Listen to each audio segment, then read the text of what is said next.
Halo, Shalom. Berjumpa lagi dengan saya Aldi Dawahan dalam program No Bible No Breakfast.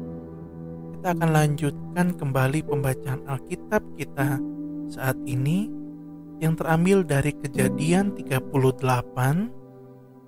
ayat 1 sampai 30. Demikianlah firman Tuhan.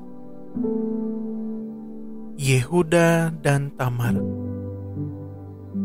Pada waktu itu, Yehuda meninggalkan saudara-saudaranya dan menumpang pada seorang Adulam yang namanya Hira. Di situ Yehuda melihat anak perempuan seorang Kanaan. Nama orang itu ialah Shua. Lalu Yehuda kawin dengan perempuan itu dan menghampirinya. Perempuan itu mengandung, lalu melahirkan seorang anak laki-laki dan menamai anak itu Er. Sesudah itu, perempuan itu mengandung lagi, lalu melahirkan seorang anak laki-laki dan menamai anak itu Onan. Kemudian perempuan itu melahirkan seorang anak laki-laki sekali lagi dan menamai anak itu Shelah. Yehuda sedang berada di Kezib ketika anak itu dilahirkan. Sesudah itu Yehuda mengambil bagi Er, anak sulungnya, seorang istri yang bernama Tamar. Tetapi Er, anak sulung Yehuda itu adalah jahat di mata Tuhan, maka Tuhan membunuh dia.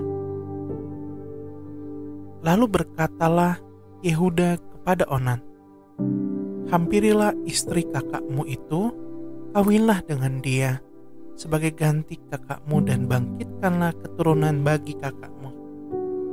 Tetapi Onan tahu bahwa bukan ia yang mempunyai keturunannya nanti. Sebab itu setiap kali ia menghampiri istri kakaknya itu, ia membiarkan maninya terbuang, supaya ia jangan memberi keturunan kepada kakaknya. Tetapi yang dilakukannya itu adalah jahat di mata Tuhan, maka Tuhan membunuh dia juga. Lalu berkatalah Yehuda kepada Tamar, menantunya itu, "Tinggallah sebagai janda di rumah ayahmu, sampai anakku Shelah itu besar." Sebab pikirnya jangan-jangan ia mati seperti kedua kakaknya itu. Maka pergilah Tamar dan tinggal di rumah ayahnya. Setelah beberapa lama, matilah anak Shua, istri Yehuda. Habis berkabung, pergilah Yehuda ke Timna kepada orang-orang yang menggunting bulu domba-dombanya, bersama dengan Hira sahabatnya, orang Adulam itu. Ketika dikabarkan kepada Tamar, "Bapak mertuamu sedang di jalan ke Timna untuk menggunting bulu domba-dombanya," maka ditanggalkannya lah pakaian kejandaannya. Ia bertelekung dan berselubung, lalu pergi duduk di pintu masuk ke Enaim yang di jalan ke Timna, karena dilihatnya bahwa Shelah telah menjadi besar dan dia tidak diberikan juga kepada Shelah itu untuk menjadi istrinya. Ketika Yehuda melihat dia, disangkanyalah dia seorang perempuan sundal karena ia menutupi mukanya. Lalu berpalinglah Yehuda mendapatkan perempuan yang di pinggir jalan itu, serta berkata, "Marilah, aku mau menghampiri engkau." Sebab ia tahu bahwa perempuan itu menantunya. Tanya perempuan itu, "Apakah yang akan kau berikan kepadaku jika engkau menghampiri aku?" Jawabnya, "Aku akan mengirimkan kepadamu seekor anak kambing dari kambing dombaku." Kata perempuan itu, "Asal engkau memberikan tanggungannya sampai engkau mengirimkannya kepadaku." Tanyanya, "Apakah tanggungan yang harus kuberikan kepadamu?" Jawab perempuan itu, "Cap matraimu serta kalungmu dan tongkat yang ada di tanganmu itu. Lalu diberikannya semuanya itu kepadanya. Maka ia menghampirinya. Perempuan itu mengandung daripadanya. Bangunlah perempuan itu, lalu pergi. Ditanggalkannya telekungnya dan dikenakannya pula pakaian kejandaannya. Adapun Yehuda, ia mengirimkan anak kambing itu dengan perantaraan sahabatnya, orang Adulam itu, untuk mengambil kembali tanggungannya dari tangan perempuan itu. Tetapi perempuan itu tidak dijumpainya lagi. Ia bertanya-tanya di tempat tinggal perempuan itu, di manakah perempuan jalang yang duduk tadinya di pinggir jalan di Enaim itu? Jawab mereka, tidak ada di sini perempuan jalang. Kembalilah ia kepada Yehuda dan berkata, tidak ada kujumpai dia. Dan juga orang-orang di tempat itu berkata, tidak ada perempuan jalang di sini.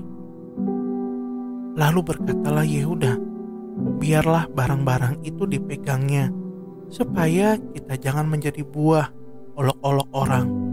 Sungguhlah anak kambing itu telah kukirimkan, tetapi engkau tidak menjumpai perempuan itu.